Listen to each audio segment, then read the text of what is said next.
Hey everyone, this is Sean Smith, the Pink Caddy Coach, and welcome to video number 2 of the Breakthrough series. Hopefully the first video on fear was really helpful for you. If you didn't watch that video, you can go back on this page. You can click one of the links on top or on one of the sides, I don't know what side, and you can watch that video as well. We got a lot of good comments on that video. In this video, we're gonna be talking about staying motivated. This is one of the most common questions that I get asked all the time, and especially in your Mary Kay business. You know, you don't have any external leverage. You know, nobody's gonna fire you, and nobody on your team has any external leverage either. And so that's one of the things that excites you about your business, but it's also one of the things that makes this journey very difficult because you have to self-motivate. You've got to keep yourself accountable. You have to make sure that you're pushing yourself, and we're just not wired that way. You know, our unconscious mind, as much as this doesn't make logical sense to us, our unconscious minds are not wired to get the most out of us. Our unconscious minds are wired to keep us safe. They're wired for us to be a little bit more in kind of protective mode, and sometimes that turns into retreat mode, right? It would make sense that once we get excited about something that we'll just go for it, just plow forward and use all of our unconscious strength to go after and get everything that we want. That would be nice, it's just not real. And if your brain is working properly, then you've probably had challenges in the past, maybe every single day, with staying motivated. So I want to give you some tips here on what you can do to really shift this so that your Mary Kay business doesn't become one with huge cycles that go way up and then go way down, because that's exhausting. It's exhausting to you energetically, and it's also not helpful for your business and cash flow and all that kind of stuff if you've got these big ups and big downs. So the first thing is I want to change the way you even think about motivation. So instead of motivation, I want you to seek inspiration. And you know, it might be just kind of semantics, one word versus the other, but the essence of inspiration is different than the essence of motivation. Motivation is more shallow and hollow, and it's more logical, and it's more rah-rah, and it's more short-term, right? It's more focused on immediate bursts of activity and bursts of energy. Inspiration, though, is something that comes from inside of you, right? It's inspiring from within. And if you break down that word, it actually means, I forget what it means right now, but it means something like, you know, the fire from within, something like that.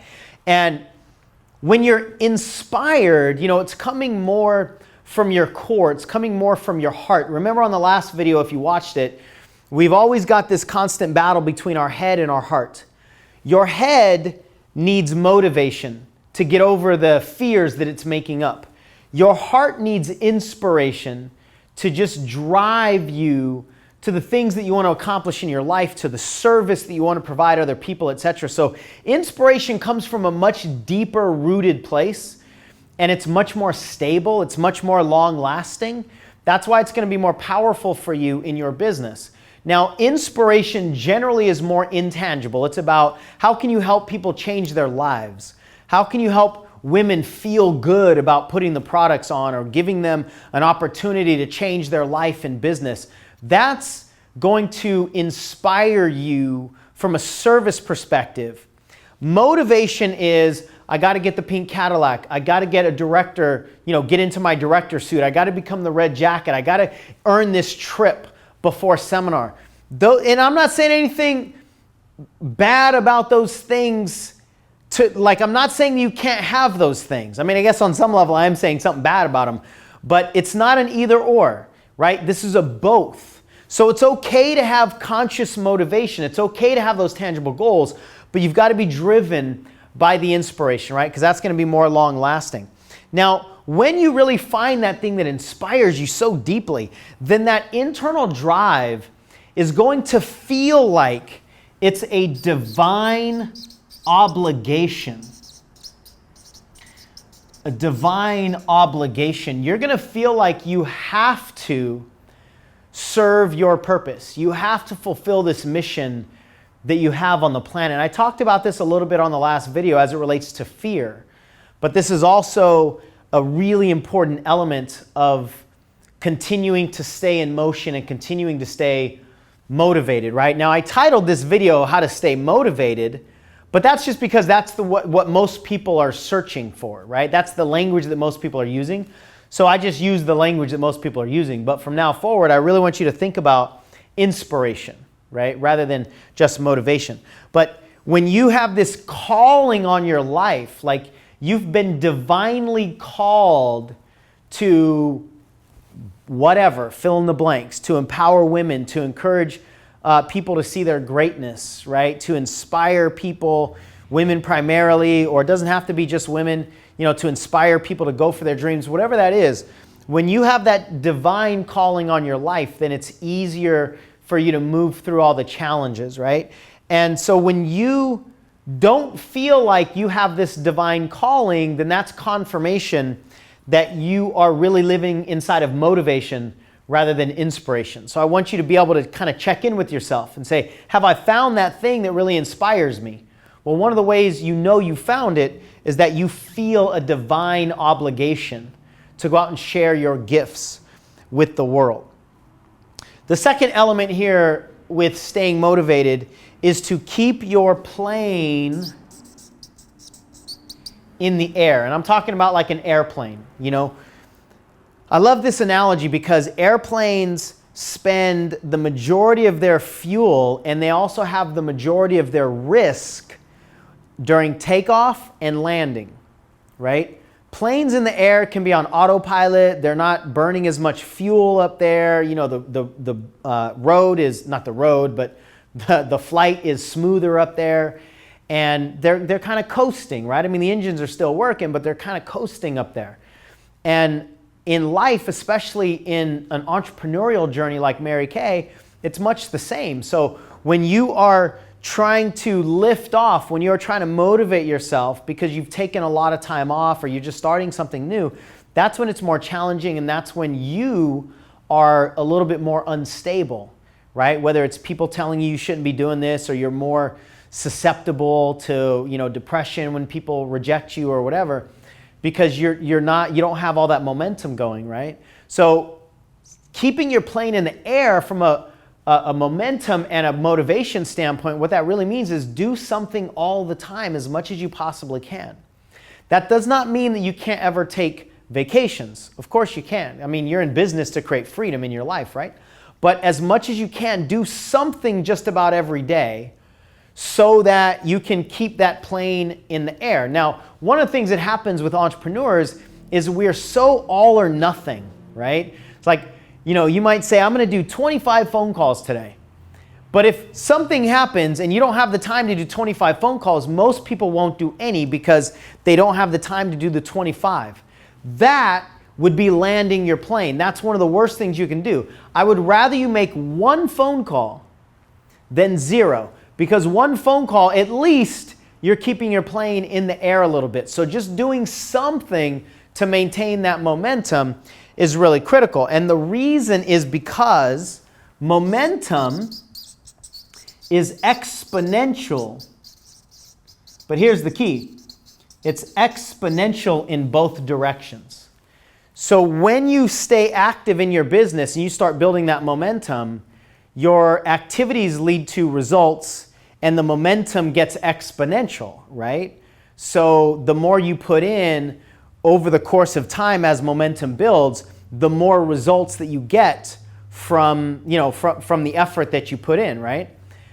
And when you stop working, it also is exponential because it becomes exponentially more difficult to get the plane back up in the air once it's been resting for a while. So if you understand that when you take time off out of fear, right? Not if it's intentional, recharging time, vacation time, that's fine.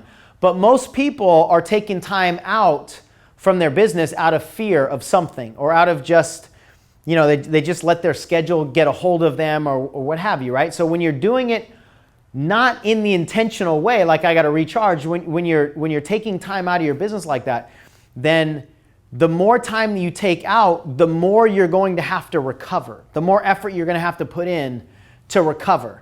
and this isn't really linear and measurable, but let's just say for every day that you take off out of fear, it's going to take like 3 days of effort to make up for that one day that you took off out of fear. So then if you take 7 days off, right, it might feel like you're just going uphill. I want you to think in your business, I want you to imagine that you're on this treadmill, and it's one of those treadmills that can incline, right?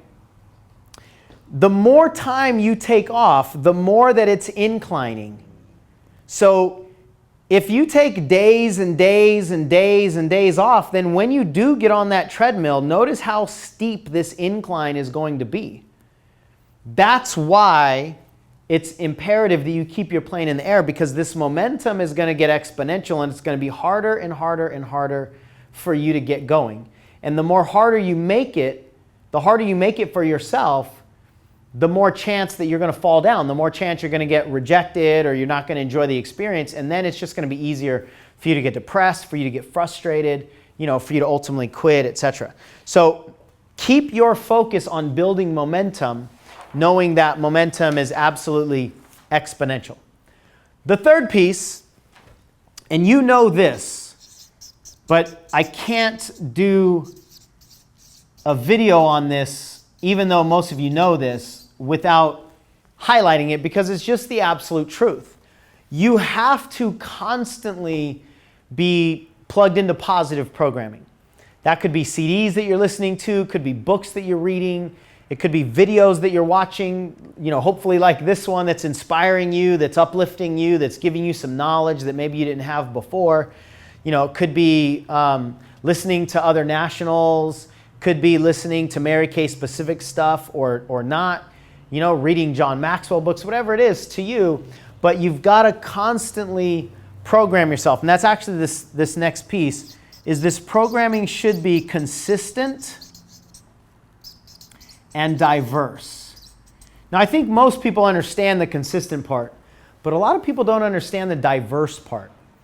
It's really critical that you get your positive programming from multiple sources, that you don't just get it from the same person, and that you don't just get it from the same company, right? Like in your case, and I know I'm kind of, approaching the line of maybe inappropriateness by saying this, but all of your positive programming should not come from Mary Kay. Now, if you've made it this far into this video, you probably agree with that, because you're watching something that's, that's not from the company, so to speak. But I want you to understand the importance of diverse input, right? It's because different perspectives expand your consciousness. When all you're doing is getting the same perspective, whether it's the same person or the same relative perspective on goal setting or business or anything, when you're only getting that one perspective, your focus becomes myopic. Your focus becomes, short-sighted almost, right? It's almost like you got blinders on. But when you take input from multiple sources, as long as it's appropriate input, right? I'm not saying just listen to anything and everything just because it's different, but get different perspectives that are still along the same lines of what you want.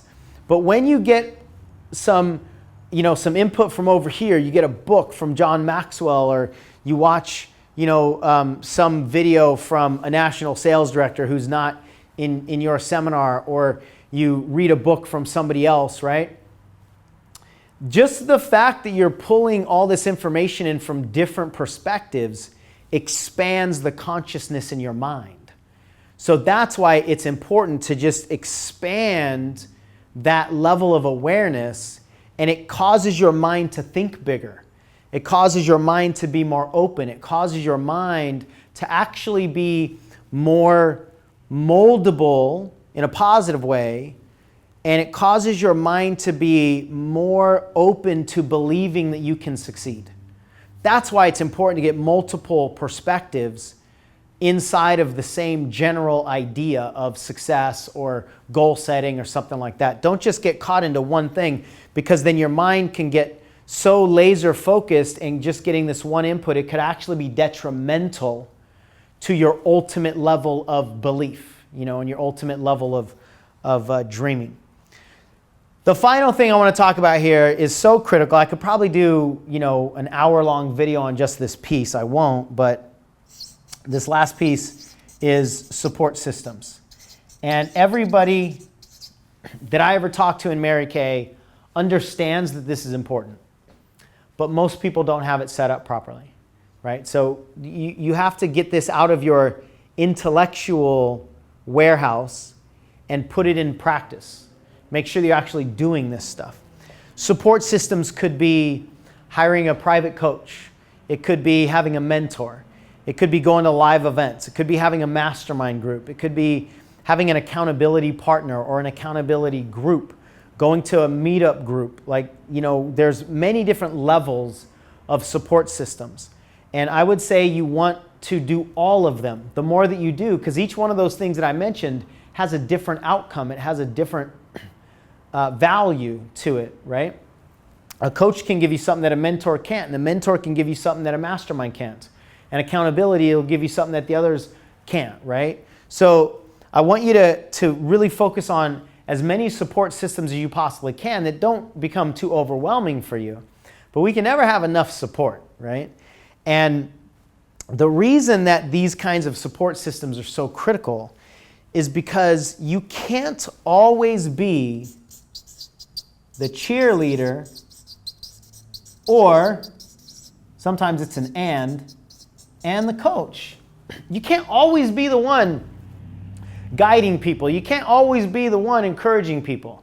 At some point in time, you have to take your shoes off. You have to take your cape off, right? At some point in time, you have to allow yourself to be supported by somebody else as well, because we just don't have an unlimited supply in the tank to just give all the time. So support systems are crucial for you to be able to get poured into, for you to be able to recharge your batteries so that you're not always the one doing it for other people, right? And that's one of the challenges about being an entrepreneur, especially in a team environment like Mary Kay, is that if you're a leader, you're the one telling people you can do it, you can do it, you can do it. But if you don't have anybody doing that to you, then in a different way, then you're going to, expire yourself. You're going to run out of gas at some point in time. And one of the reasons that this is so critical is that, we're humans and we have doubts and we have fears and we have all the things that make us uniquely beautiful as a human being, but also makes it kind of challenging, right? And a lot of times we just lose our belief in ourselves. So one of the things that's critical is that you borrow the belief from your support systems. You borrow the belief that you've just run out of, because things have gotten challenging for you in life or in your business or whatever, and you got to borrow that belief from somebody. You got to borrow it from your coach or from your mastermind group or what have you.